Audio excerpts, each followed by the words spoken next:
और शुरुआत आज की सबसे बड़ी खबर के साथ। देश के राष्ट्रपति चुनाव के लिए आज वोटिंग होगी। सत्ता पक्ष से द्रौपदी मुर्मू, जबकि विपक्ष की तरफ से यशवंत सिन्हा चुनाव मैदान में है। सुबह 10 बजे से लेकर शाम 5 बजे तक मतदान होगा। सभी राज्यों के विधायक अपने अपने राज्य में वोट डालेंगे और वहीं संसद के दोनों सदनों के सदस्य संसद में वोटिंग करेंगे। हालांकि पूर्व अनुमति से कोई सांसद अपने गृह राज्य में वोट डाल सकता है।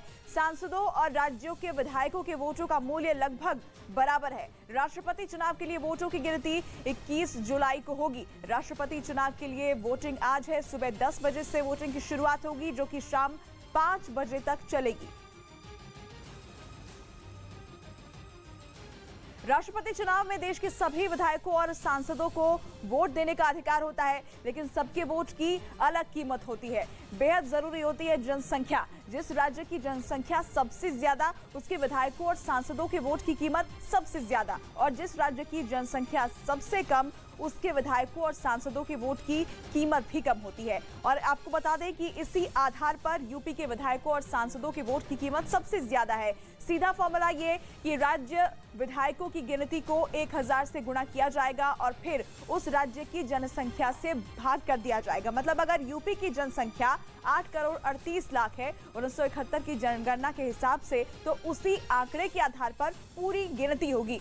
यूपी में कुल विधायक है 403 और अब इसी 403 को 1000 से गुणा किया जाएगा और जनसंख्या से यानी 8 करोड़ 38 लाख से भाग कर दिया जाएगा। आंकड़ा आएगा 208 और यही है हर विधायक के वोट की वैल्यू। इसी तरह सभी राज्यों और केंद्र शासित प्रदेशों के विधायकों की वोटों की वैल्यू जोड़ेंगे तो आंकड़ा 5,43,231 बनेगा। ये केवल विधायकों के वोट हैं, लेकिन राष्ट्रपति केवल विधायक नहीं, विधायक और सांसद दोनों मिलकर तय करते हैं। सांसद किसी भी राज्य के हो, चाहे लोकसभा के हो या फिर राज्यसभा के, उनके वोटों की कीमत बराबर होती है। राज्यसभा और लोकसभा के कुल सांसद हुए 776 और इस आंकड़े को भाग दिया जाएगा देश के सभी विधायकों की वोटों की वैल्यू से, जो 5,43,200 है। भाग करेंगे तो नतीजा 700 आएगा और यही 700 देश के हर सांसद की वोट की वैल्यू होगी। यानी सभी सांसदों के वोटों की कुल वैल्यू निकालनी हो तो 776 को गुणा करेंगे 700 से और आंकड़ा 5,43,200 हो जाएगा। ये कुल राज्यसभा और लोकसभा के सभी सांसदों के वोटों की कुल वैल्यू है।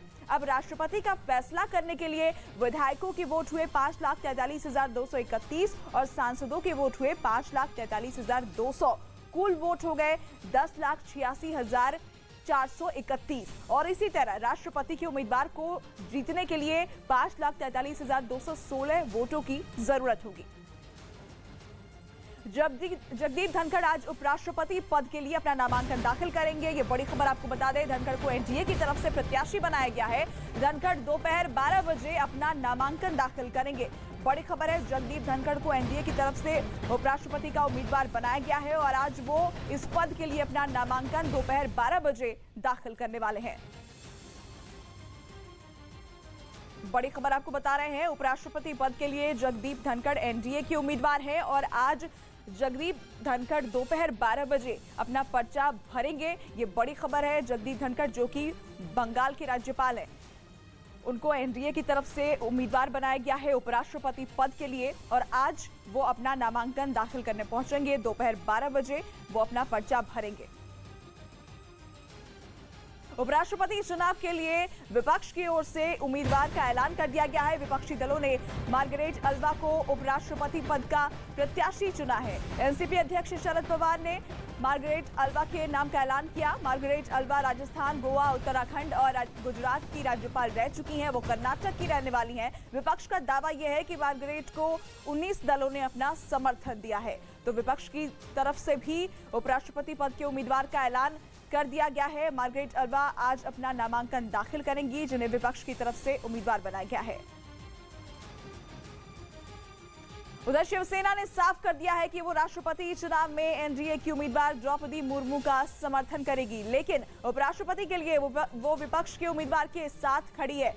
तो बड़ी खबर, शिवसेना नेता संजय राउत ने यह बयान दिया कि राष्ट्रपति चुनाव में द्रौपदी मुर्मू के साथ है शिवसेना।